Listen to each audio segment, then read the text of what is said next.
cosa fuera la masa sin cantera, un amasijo hecho de cuerdas y tendones, un revoltijo de carne con madera, un instrumento sin mejores resplandores que lucecitas montadas para escena.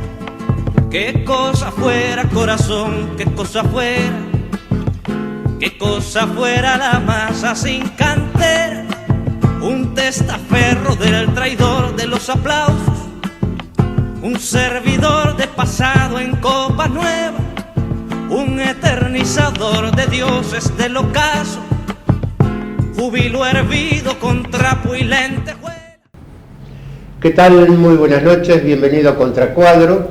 Hoy vamos a charlar con una amiga de la casa ya prácticamente, Adriana Esquivel, escritora ella, y bueno, agradecerle el tiempo, sé que estás muy ocupada, y agradecerle el tiempo que nos has dado para charlar sobre literatura y sobre tu obra, y sobre todo para preguntarte qué pasa con Antoñito Rodríguez, porque nos tiene sumamente preocupado el destino de Antonico. Antonio y le dicen Toñito. Rodríguez, que es el bandido de La Loma del Diablo, ¿no? Y el tipo andaba bien. No, disculpa, lo va a haber marcado el libro, pero no hay problema. Yo marco los libros, ¿no? Toñito estaba entusiasmado, contaba con el apoyo de casi todos los frentes, un político el tipo, indios, gauchos y un estanciero. Exactamente. ¿Y ahí qué pasó? ¿Qué va a pasar ahí? ¿Qué va a pasar? ¿Cómo va? La novela va bien, bueno, la segunda parte de ayer la estoy trabajando, corrigiéndola, reescribiendo algunas cuestiones, porque esta novela yo la escribí de un tirón, o sea, no es que primero escribí una parte y después la otra, sino que yo escribí toda la novela, la escribí de un solo tirón entre 2016 y 2018. Para publicarla decidí dividirla en dos partes. Entonces, claro, hay algunos capítulos que yo los escribí allá en 2017-2018, que hoy, ya con otra mirada, con otros aprendizajes, bueno, uno dice, bueno, no, vamos a pulirlo un poco más o agregar algún condimento más. Sí. Así que estoy trabajando en eso, un poco lenta porque, bueno, como bien dijiste al principio, estoy trabajando mucho en la parte de la escuela. Sí. Así que, bueno, los tiempitos libres, los fines de semana donde encuentro, sigo avanzando con la novela y con estos 4 protagonistas. Y se suman un poco más, hay más presencia femenina. Sí. Bueno, cada uno tiene, cuando lee una novela, ¿no es cierto?, tiene su simpatía, es evidente, ¿no? Y en este caso el bandido ha traído mi atención, ¿no? Sí, el de varios. Es el de varios, no sí, soy el único. Varios me han dicho que quieren saber qué pasa entre Manuel y Toñito. Y Toñito, bueno, no sé si lo querés decir, pero bueno, después no. Sin spoiler. ¿Qué va a pasar, no? Ahora, vos decías otra mirada. ¿Influye de alguna manera la realidad, el presente, en la concepción de la novela? Porque estos personajes son personajes, no te digo contemporáneos, pero piensan y sienten como nosotros. Sí, no son de la época prehistórica, por ejemplo. No, totalmente. Yo creo ¿estos que son del siglo XVIII? Claro, sí, 1700, finales del 1700, claro. Exactamente. Sí, sin duda que hay sentimientos y formas por ahí de pensar que están vigentes, no importa la época, ¿no? Y en este caso, estos 4 protagonistas, yo creo que todo lo que ellos atraviesan, obviamente que a veces está condicionado por ese contexto particular, sí. Yo creo que como que se exacerba, ¿no? Pero en el caso de Toñito, por ejemplo, a mí me gustó mucho rescatar esta cuestión como de los ideales, ¿no? Que hoy en día es difícil encontrar gente joven, no estoy hablando de adolescencia ni nada de eso, sino quizás gente de mi propia edad, de mi propia generación, que por ahí tengan esta cuestión como pasional de Sí. seguir un ideal, no necesariamente un ideal político, pero sí una cuestión más de disciplina, de ética, de empatía, de responsabilidad, ¿no? Es como que eso era lo que me llamaba la atención en el caso de Toñito al construir ese personaje. Que él lucha por un ideal y por un estilo de vida, que bueno, después con la Revolución de Mayo y todo eso se potencia y se pierde a la vez un poco, ¿no? Pero bueno, eso es lo interesante que en Claro, ese caso. esa parte, digamos, los inicios de nuestra nación, de alguna manera, la Revolución de Mayo y lo que sucede después, yo creo que ha tenido consecuencias hasta el presente, obviamente, Sí, ha tenido no. consecuencias hasta el presente, ¿no? Y lo han contado, hay varias novelas históricas, Ujú. y bueno, y también lo han analizado. Ujú. Lo han analizado, por así, incluso lo han escrito en poemas.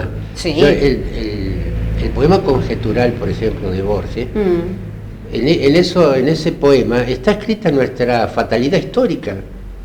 Yo, Francisco Narciso de la Prida, yo que declaré la independencia, lo van a degollar. Sí. Hay que tipo que declaró la independencia, lo degollamos nosotros. Sí. Y creo que todo esto de alguna manera está palpitando acá. Sí, yo cuando ubico la novela en el Virreinato del Río de la Plata, aparte de que me quería desprender un poco de esto de unitarios y federales, como Sí. siempre digo, también me resultó interesante ver que la gesta de la revolución tiene muchos años antes, Claro, muchos. exactamente, sí. La Revolución de Mayo no solo fue 1810 y ni siquiera fue 5 años antes, esto se venía gestando ya desde mucho tiempo antes. Cuando yo empiezo a investigar sobre el cabildo y los funcionarios de la época, bueno, había muchos que leían a Rousseau, Sí. está la influencia que todavía no llego, pero bueno, la influencia de la Revolución francesa también Sí. tuvo que ver. Entonces como que digo, bueno, ya en 1780, que es donde yo ubico la novela, ya así como por los bajos, entre los pasillos o en la calle, ya se empezaba a hablar de esta cuestión de la independencia. Sí, sí. Y eso fue lo que me llamó la atención y obviamente que todos los factores, ¿no? Gente que quería la independencia, gente que decía que estaba muy cómoda Sí. con ese progreso que supuestamente iban a traer los realistas, los españoles, bueno, y ahí es donde yo quise ver todas las aristas. Querían la revolución, pero no sus consecuencias. Claro, Claro, sí. Porque vos fijate que los tres jacobinos, Belgrano, Moreno y Castelli. Yo el otro día estábamos comentando eso y le decía, bueno, eran los tres lo que sería la izquierda. Claro. y Castelli era un trotskista, el extremista. Exactamente. Exactamente, así lo describen. Y los tres terminaron trágicamente. Sí. Belgrano en la miseria más espantosa, Sí. rechazado por la sociedad porteña. Y que su muerte fue prácticamente pasada por alto, Pasada por alto, pero no por la tiene- situación que se vivía en el Sí. país. Sí, Moreno ya sabemos, lo mataron, ¿no es cierto? Cuando la famosa frase, se necesitaba tanta agua para apagar tanto fuego, recién partía el barco del puerto con Moreno arriba, ya sabía que iba a morir. Exacto. Y bueno, y Castelli también tuvo un final trágico, ¿no? Su enfermedad, su cáncer, el orador de la revolución. Exacto, bueno, Sí. creo que, no me acuerdo quién es el autor ahora, la revolución es un sueño eterno. Ah, sí. Que Creo que- habla justamente de ese, el orador le agarra un cáncer de lengua, o sea, es como una claro, por eso cuestión... el destino trágico de Exacto. estos tres hombres, entre otros, ¿no es cierto? Ujú. Por supuesto. Y tipos que, bueno, la bandera nos la dio don Manuel Belgrano, por ejemplo, ¿no? Moreno con todo lo que... Y bueno, y Castelli, que era el tipo que empujaba, ¿no? Ujú. Y que Sí, quería la revolución eran en serio.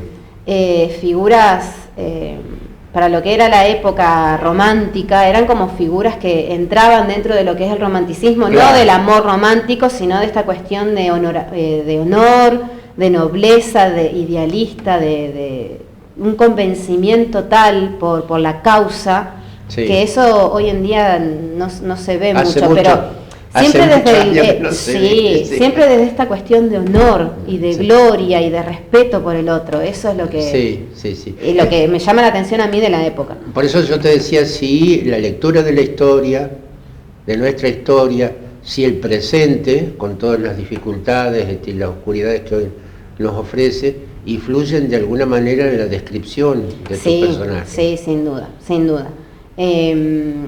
Algo que, como decía, algo que me gusta de esa época es el valor que tenía la palabra, por ejemplo, la dignidad de las personas. Entonces, en la construcción de mis personajes yo he tratado que eso se mantenga, que eso esté, hacer foco en eso. Incluso en el capataz, que él no compartía las ideas de Toñito, es un capataz autodidacta que él solo aprendió a leer y escribir porque quería, porque él vio que esa posibilidad le abría un montón de puertas para él crecer. Entonces incluso en eso no hay como fechorías ni cuestiones de corrupción ni nada de eso, porque ellos querían mantener su honor y su dignidad. Entonces eso es algo que sí, para mí hay que revalorizarlo, hay que rescatarlo, el respeto a la palabra. Entonces, cuando construí los personajes, sí, me fui por ese lado. Por eso hay un biólogo que dice, las cosas son como son por alguna razón, y no de otra manera, ¿no es cierto? Porque todo esto tiene este libro tiene una historia, este objeto, digamos, llamado libro, tiene una historia, y es como es por alguna razón, y no por otras, ¿no? Y esto que estás relatando justamente refleja eso, de que acá está la historia vista por una joven novelista, ¿no es cierto?, de lo que sentimos, de lo que sintieron nuestros antepasados. Y de lo que se siente hoy, digamos, ¿no? Y tratar de bueno, ¿qué se rescata de aquella época o qué se aprende de aquella época también es interesante. En cuanto al lenguaje, porque hoy por allí está en cuestión, ¿no es cierto?, este tema, o lo han puesto en cuestión.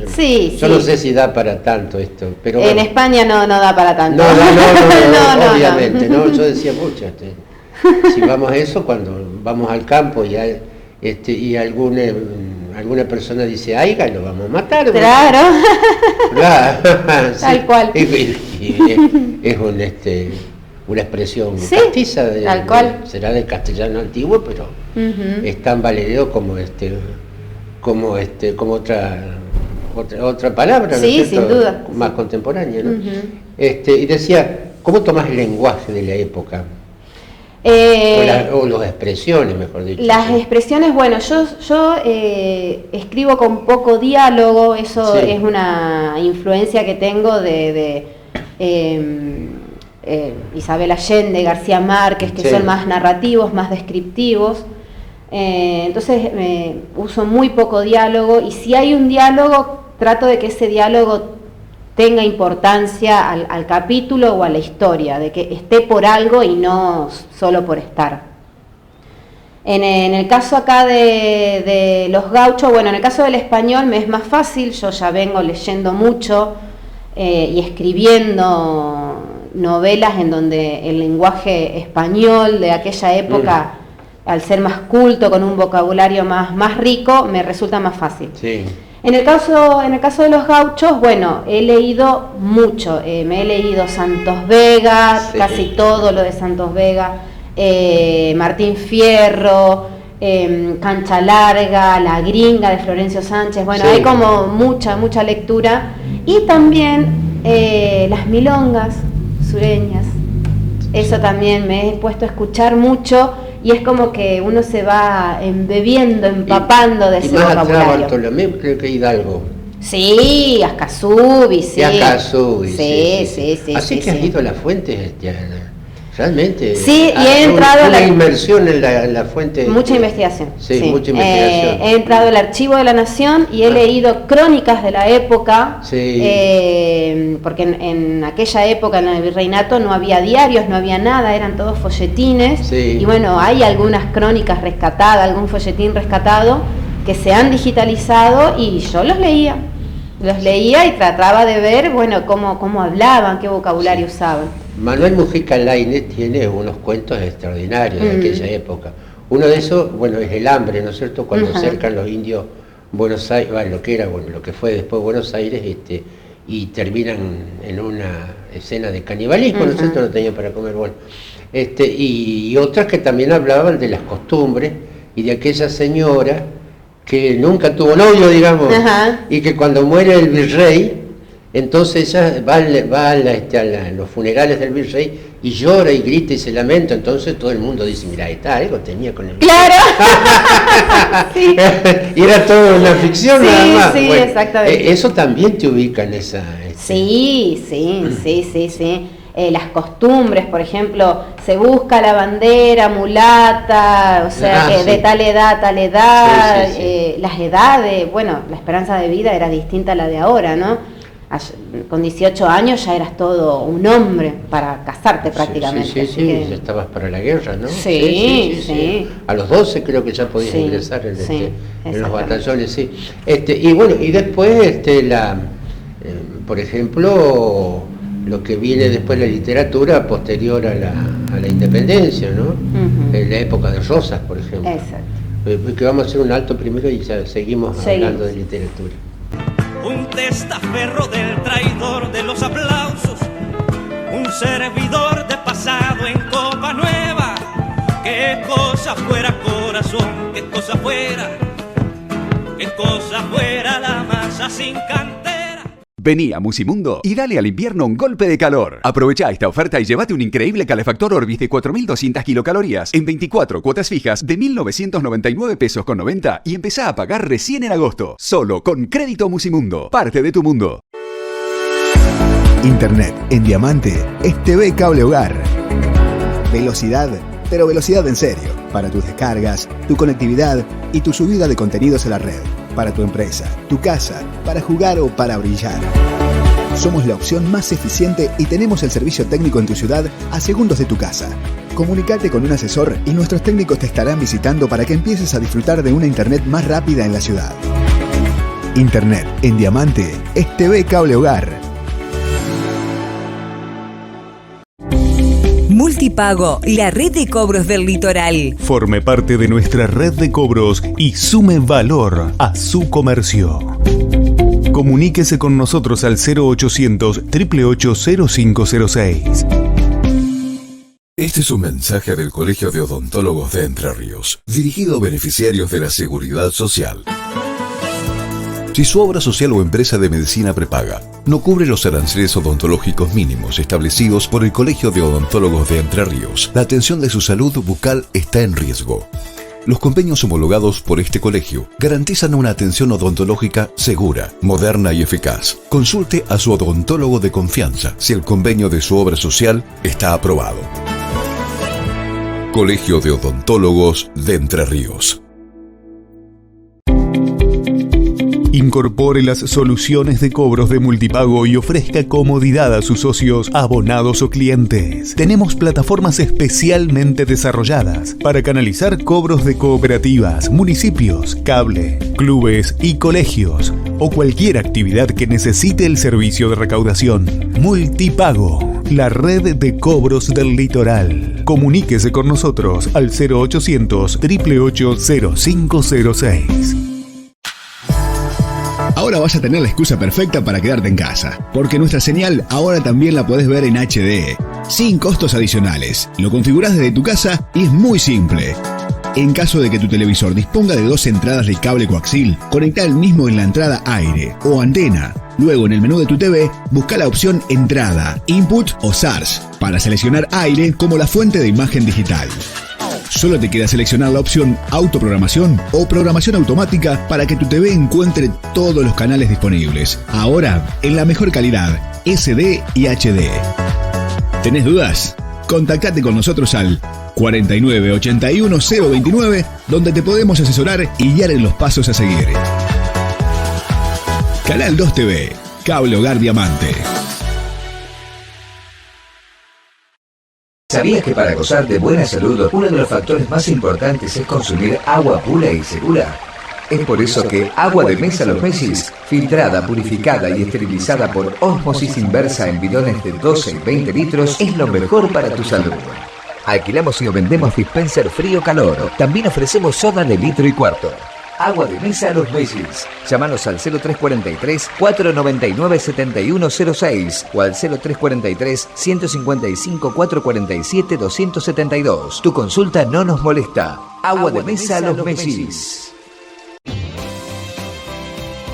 En la Universidad Siglo XXI hay muchas carreras, pero elijas la que elijas, siempre va a ser una decisión inteligente, porque contás con prácticas profesionales para aplicar tus nuevas competencias a una realidad laboral concreta. Buena elección. Entre nuestras más de 45 carreras está tu futuro profesional. Formamos estudiantes que se transforman en líderes comprometidos con el mundo de hoy. Universidad Siglo XXI. Una educación tan inteligente como quienes la eligen.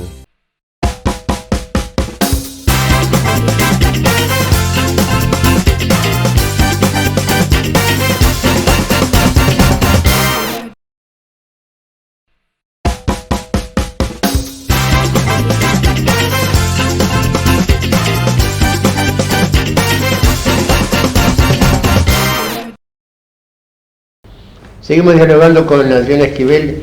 Te decía, así como hay en la cocina del pintor, del artista plástico, que a veces no te cuenta cómo es, también tiene que haber una cocina del escritor, ¿no es cierto? ¿Cómo, en qué momentos existe esto de la llamada inspiración? No sé si existe como algo así instantáneo pero uno siempre está pensando en la novela. Sí. Hay una escritora, Gloria Casañas, que ella dice, yo la novela primero la escribo en mi cabeza y la amaso, la digiero, pienso, y cuando más o menos ya la tengo armada, recién ahí la paso al papel o en digital. Y yo creo que esos momentos de inspiración o de las musas inspiradoras, yo creo que vienen porque uno está tan inmerso en el proyecto o está tan inmerso en ese proceso creativo que se te vienen por ahí ideas, quizás, no sé, saliste a la calle, viste algo y se te ocurrió una idea. Pero creo que viene porque uno está continuamente en ese proceso y continuamente pensando en esa novela y en esos personajes. No sucede cuando por ahí hay distractores o te concentras en otras cosas, por ahí, por ejemplo, en los cierres de trimestre, en la escuela, yo, claro, no puedo pensar en el proceso creativo, ni en la novela, ni en nada, y obviamente que ahí no voy a tener ideas o algún momento de inspiración. Pero cuando sí me meto en la escritura y es como que estoy viviendo con esa novela, sí, los hay. Hay momentos donde se te prende la lamparita. ¿Y lo podés parar? Sí, en lo que yo no sé si se sea. llama inspiración eso o qué, pero hay un momento que uno hace clic, ¿no es cierto? Sí. Y un problema que tenías que no sabía cómo resolverlo, te digo, en el caso del dibujo, por ejemplo, de pronto, y correcto, ¿no es cierto? Sí. Antes, o si no, lo que... Bueno, el escritorio es más fácil porque lo anotas. Lo anotas, o bueno, nosotros ahora, que lo he compartido con otras escritoras, nos mandamos audios, o mandamos un audio o una nota de voz, que quizás por ahí no lo podés escribir y mandás un audio y te queda grabado. Eso es interesante, ¿tenés relaciones con otras escritoras? Sí, hablamos de los procesos veces, creativos. ¿Viste? Los literatos, digamos, no te dicen, no te cuentan. No, pero bueno, ahora es como que, a ver, no nos contamos quizás el argumento, la historia, pero sí nos contamos, no, porque tengo una dificultad con este personaje, o con la trama, o no sé, o estoy trabajando mucho y no encuentro el momento para poder escribir, y hacemos ahí como una catarsis de escrituril y nos apoyamos, digamos. Viste que a veces la realidad imita el arte. Y no, tendría que ser al revés, ¿no es cierto? Vos tendrías que basarte en la realidad para escribir, dibujar, pintar o cantar. Bueno, y a veces es al revés. Pasa que es al revés, ¿no? Y cuando lees por allí que un señor dice que hay que el mercado de niños también puede darse en Argentina, que es posible vender y comprar. Y vos, no me acuerdo cómo es el autor o la autora, Las criadas, por ejemplo, en una Ajá. sociedad, una distopía, Sí. donde las mujeres no pueden tener hijos, Ujú. salvo algunas. Ujú. Y esas son reservadas justamente nada más que para eso, para, Ujú. para procrear, ¿no? Ujú. Entonces, ¿y cómo el que escribió, el que escribió esto, de alguna manera percibió Sí. hoy lo terrible que la realidad nos muestra hoy, ¿no? Sí, sí. Bueno, hay muchos de ciencia ficción que dicen allá por los años 90 o 2000 que sacaban novelas que hablaban de un virus Sí. que encerraba todo. Y bueno, cuando surgió el coronavirus y la cuarentena, bueno, florecieron todos Sí. esas novelas, esos autores, se hicieron adaptaciones al cine.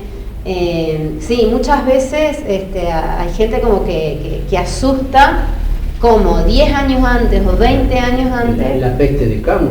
por Sí, ejemplo, o sí. de Camus, como quieras pronunciarlo, Exactamente. ¿sí? La Todo, peste, sí. sí. Y hay un Clorinda Testa, que ya murió, ¿no es cierto?, famoso pintor arquitecto argentino, también dibujó, pintó una serie que se llama La Peste, Ah, de una mancha que va marcando a los hombres, a las Ujú. mujeres y a los edificios, ¿no? Ujú. Toda una serie bastante escalofriante, ¿no? Sí.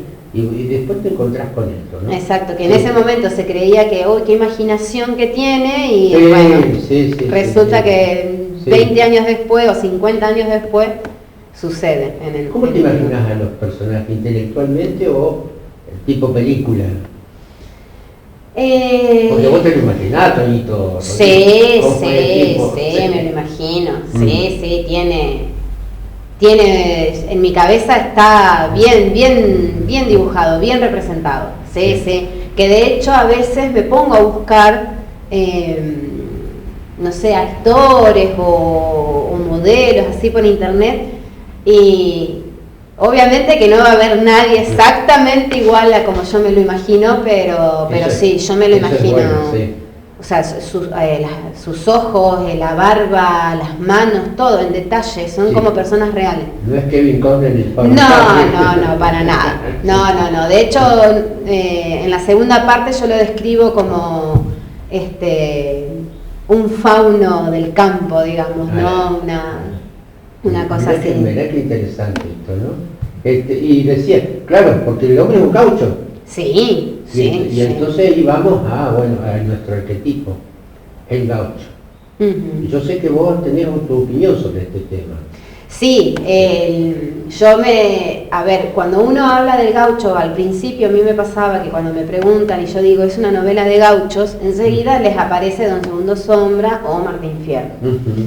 Y obviamente yo me quería despegar de esas figuras y yo quería contar como el gaucho primero, de dónde viene. Cuando yo me pongo a investigar el origen del gaucho, es un gaucho nómade, Sí. totalmente nómade, ni siquiera tenía rancho ni nada, tampoco tenía mujer fija. Sí, exactamente. Es decir, en las relaciones de producción, para hablar con algún lenguaje, no tenía nada. No, Él era totalmente autónomo, Sí, lo que hoy sí, se sí. considera un autónomo, un monotributista, un independiente, digamos, ¿no? Ellos eran así, no tenían jefe, no tenían nada, o sea, el gaucho surge cuando, con la primera fundación de Buenos Aires, que se van todos, que viene este malón, que prende fuego todo, Sí. que se suben a los barcos y se van, que dejan todos los animales, esos Sí. animales se empiezan a reproducir solos. Sí. Cuando surge la segunda fundación de Buenos Aires se dan cuenta con que acá el ganado vacuno era como en las grandes llanuras estadounidenses con el búfalo. Sí. Era unas manchas que caminaban por la llanura, ¿no? Vacuno y espino también, el caballo. El caballo Sí. y las mulas. Porque no podemos hablar del gaucho si no hablamos del caballo. Exactamente. Mm. Pero ¿qué sucede? ¿Dónde es que surge el gaucho? En realidad el gaucho surge de estas personas exploradoras, digamos, que bajaban del virreinato del Perú. Sí. E iban bajando, llegaban a Salta, de Salta iban hasta Córdoba, que estaban los jesuitas, y ahí se empezaron a dar cuenta con que acá había mucho ganado sin dueño. Sí.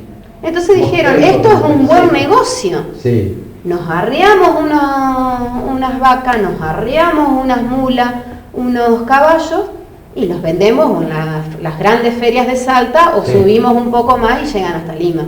Y en ese ir y venir surge esta figura del gaucho, que primero eran españoles que se cruzan con las indias y ahí, bueno, surge este criollo, este mestizo y ahí empiezan a trabajar de esa manera. Eso no pasó en Norteamérica, eso nunca un blanco se cruzó con una india, salvo, bueno, habrá habido algunas excepciones. Algunas excepciones, pero no, acá en la primera noche que el gallego pasó solo, ya enseguida. Sí.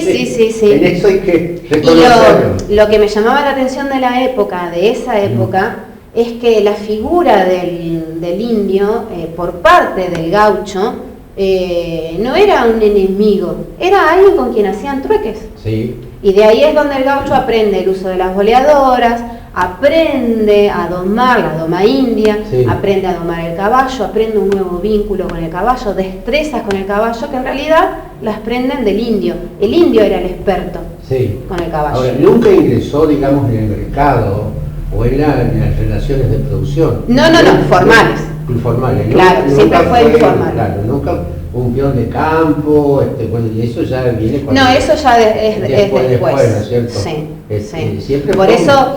un nómade, un tipo que valoraba su libertad por sobre todas las cosas. Si tenía hambre, carneaba una vaca y comía lo que... Y iba cuando aparece el virreinato en 1776, que empiezan a surgir algunas estancias y eso, en realidad eran contratados, ellos iban de estancia en estancia, no tenían una estancia fija como después, cuando surge, ¿no? Que tienen que trabajar, que tienen que ser empleados de alguna estancia. Aparece algo que odiaban, el alambrado.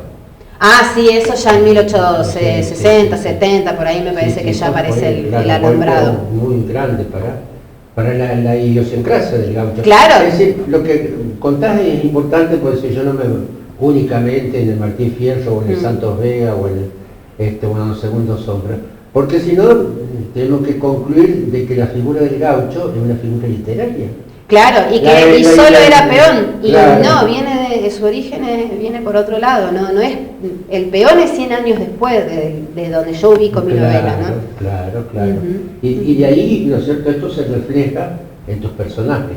Claro, porque también estaba el gaucho que se cansaba de esa informalidad y de esa vida tan nómade, y cuando vienen los españoles y construyen sus estancias y empiezan, antes del alambrado surge la marcar el ganado. Entonces ellos dicen, esta es una oportunidad para quedarme en un lugar, ganar plata, tener mi casita, mi familia, como asentarse. Y ahí es donde empieza a surgir un poco las poblaciones y el rancho y todo eso. Entonces también estaba el otro lado, la otra voz del gaucho que creía en este progreso y en esta civilización de la que hablaban los españoles. Y ahí es donde aparece mi personaje, que es Manuel. Que ella tiene algunas ideas libertarias, digamos. En buen sentido, digo, utilizo la palabra. Exactamente. Libertaria, sí. Y bueno, eso es la época también. En la época era riquísima. Como todas las épocas, ¿no? Quizás la nuestra sea la más complicada. Tal cual. Pero claro, son épocas de cambio, de surgimiento. Sí. Hay un cambio de paradigma. Claro, el mundo se está dando vuelta, ¿no? Hay una crisis con la monarquía, que después eso se desemboca en la Revolución Francesa. Bueno, hay todo un cambio de estado, es un periodo sumamente interesante.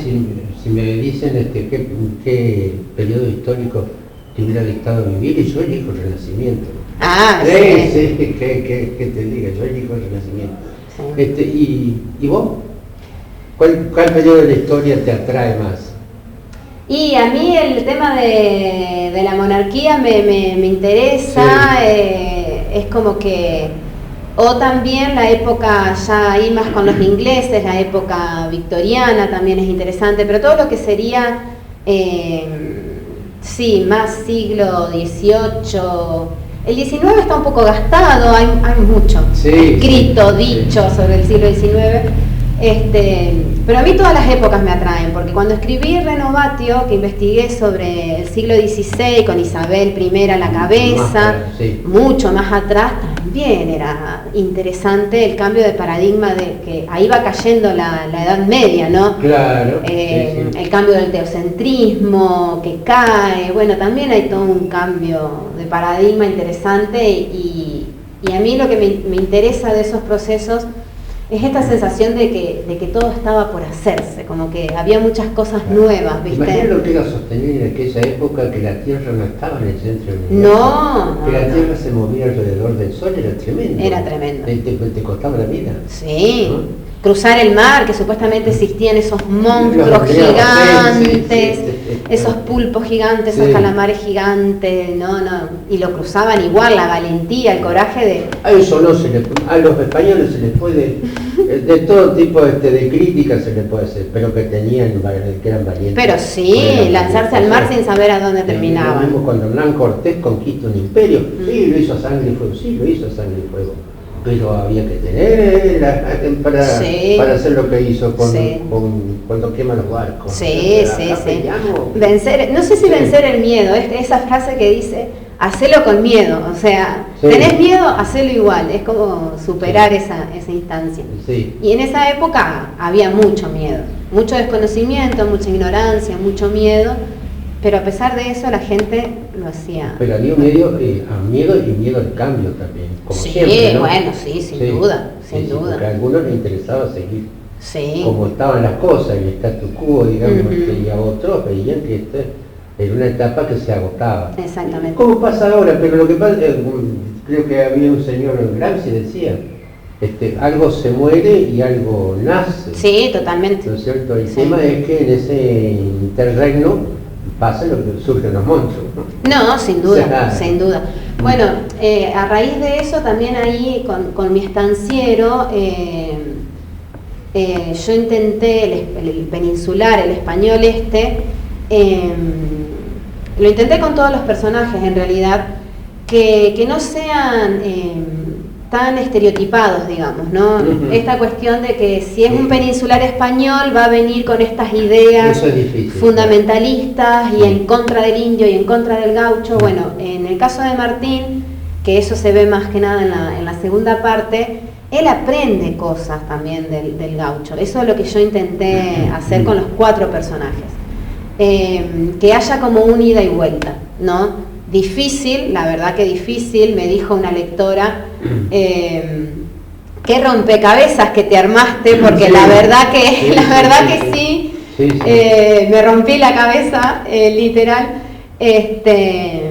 pero bueno, intenté eso. En la segunda parte, todos los 4 personajes traté de sacarlos de esta cuestión del estereotipo. Toñito no se convierte en el típico bandido revolucionario que sí lo podemos ubicar 100 años después, ¿no?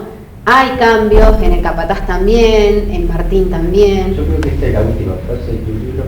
Poderosa, indomable e impredecible como la tierra que pisaba y los hombres que vivían en ella. ¿Sabes? Como el tema. Sí. Claro. Esa relación con la tierra y con el momento, ¿no? Sí. La tierra que pisa. Sí, el suelo, la naturaleza, el campo. Eso dice mucho, ¿no es cierto? La tierra que estás pisando. Bueno, yo intenté también que el campo, no sé si llegara a ser como un personaje más, pero el campo también condiciona a mi español, condiciona a la paisana, a Toñito. El campo, la fuerza de la naturaleza, el campo nuestro argentino con sus animales y su clima también el paisaje nos ha influido muchísimo. La otra vez estábamos acá en una charla con María Dreiling de la pintura, ¿no es cierto? Decía, ¿cuáles son las constantes de la pintura argentina?